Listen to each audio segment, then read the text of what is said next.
league, and they're looking to get him some extra work handling the ball in Summer League. There's our starting.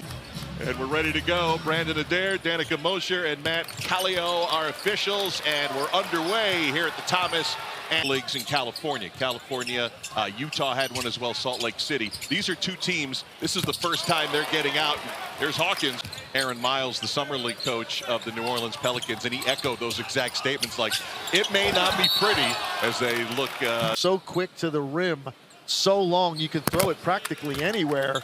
And he's raised in Cameroon. It's amazing how quickly he has come. There was actually a Dillingham cut off, 7 to shoot. Little floater from Rob gets his first. Always a shooter. I'll always be a shooter. I just don't get open as easily.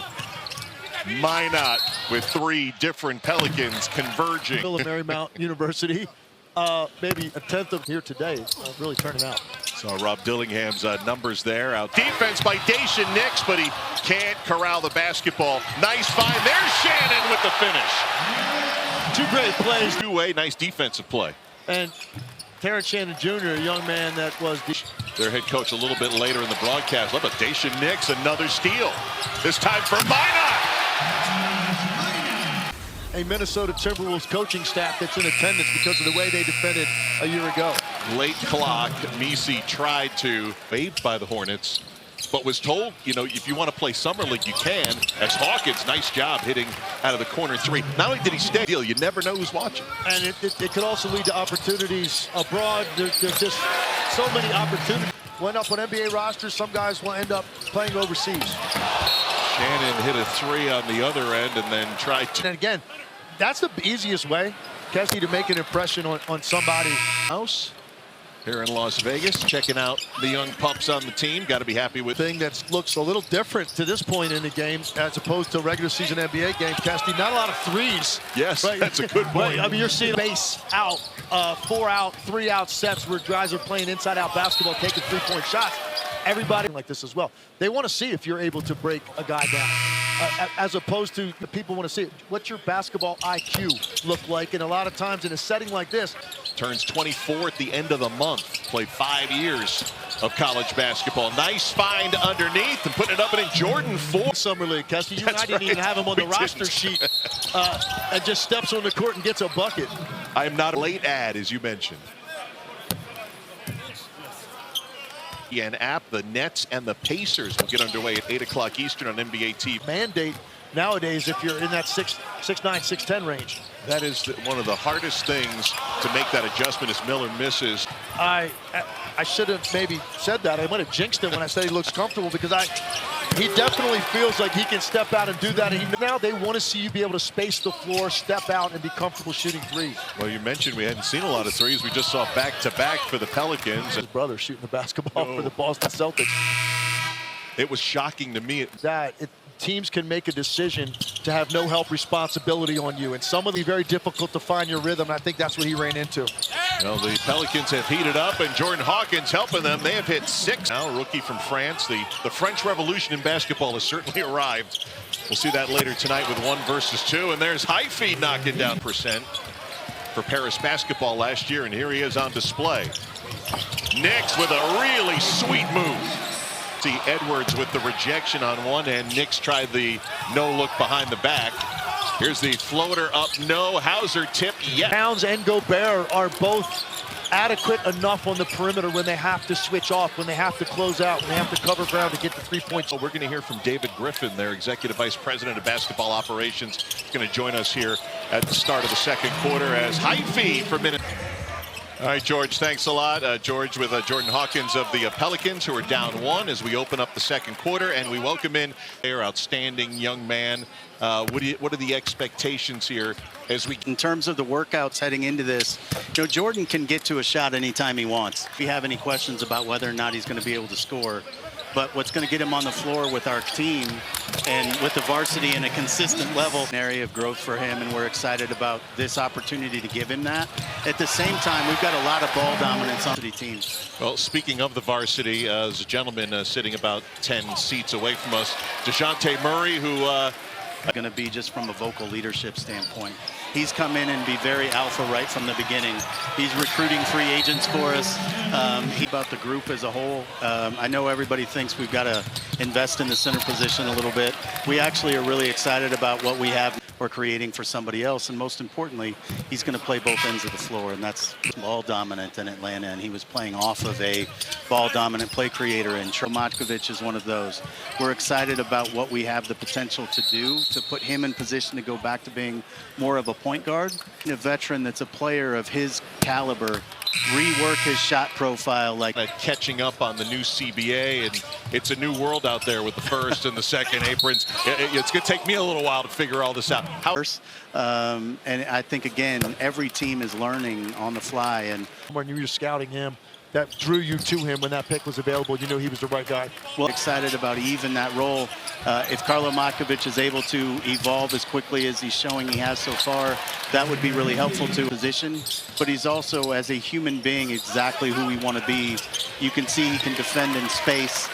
So everything. Or two in a broadcast, the Big 12 last year in Kansas City. I'm surprised at just how quick he picks up things. Have you guys noticed that in the very short? When he got there, he was supposed to redshirt last year, and he picked everything up so quick they realized they were going to play him. Then they realized they were about Zion and the progress he's made and physically where he's at and how pleased you must have been last year to see him out there almost every night. Yeah, I think team in Paris, that's good. We flew in here a couple nights ago and Team USA had their exhibition win over Canada. They had the long trip out of the corner for New Orleans. Hawkins not there, and a loose ball foul will go against Karlo. He's had games like that, but there was something about that in that setting against that season had a very sour note to the ending. But for Zion Williamson, there are teams that are going to be buyers out there, but then you've got to re-sign Brandon Ingram. So there's a lot there at play with that. That's going to really. Brandon Ingram figures into that too. He's had a number of things that have bothered him. Even didn't finish the year healthy, and because of that didn't play well.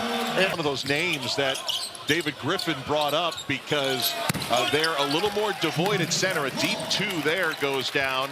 Steve Misi, their draft pick, and Matkovic. Matkovic, when Griffin said his name, right, I was like, what? Wait a second. Obviously, they're seeing out of him on a daily basis. We're going to get a small sample in the Summer League here in Vegas, but they're seeing the work put in. Actually was playing overseas legs and then came to the G League last year. So I think we'll be utilizing some of these guys they drafted in the second round, like a Matkovic, right? Or in some cases, you're going to have undrafted free agents or guys that haven't been in the league coming from Europe that are going to have an opportunity in New York, and now you're telling everybody that as well. What's the guy trying to do, own the city? Build a statue now. Yeah, go ahead.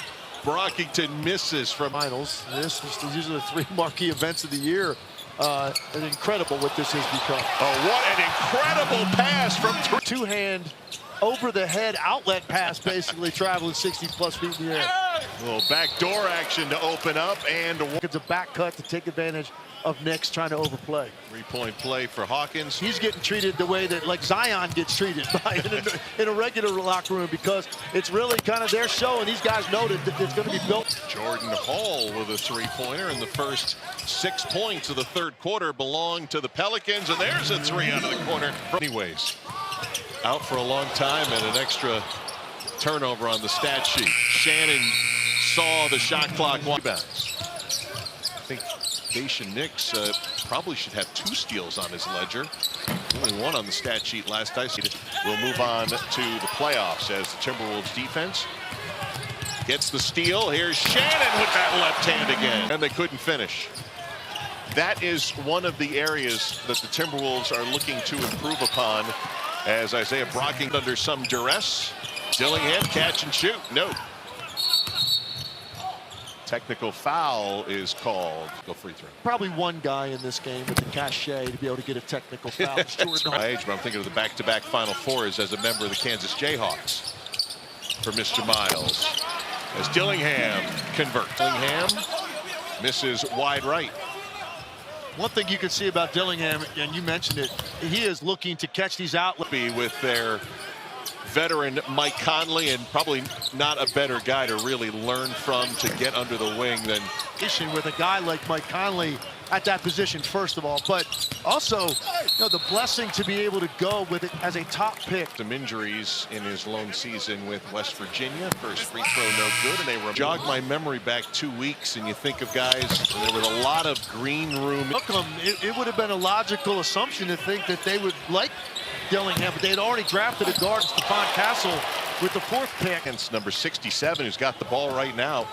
He's had a really nice summer league debut as he converts there. Defensively, great ball pressure, fighting over screens, but then also converting. And that ball pressure right there is what forced this turnover for Nick. Saw in Rob Dillingham. That was a guy that you wanted to go and acquire by that draft day trade, which was really man.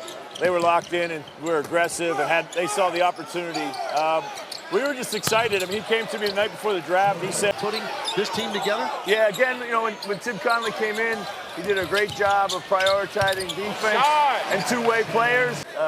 It definitely hurt to not be there, but all credit to Dallas. They were the better team. We had chances early in the series, couldn't get it done. Always denied the accusations and then was found not guilty. He had been suspended for a time. Got 19 points, got a couple of block shots, and an 11-3 run right now by Minnesota.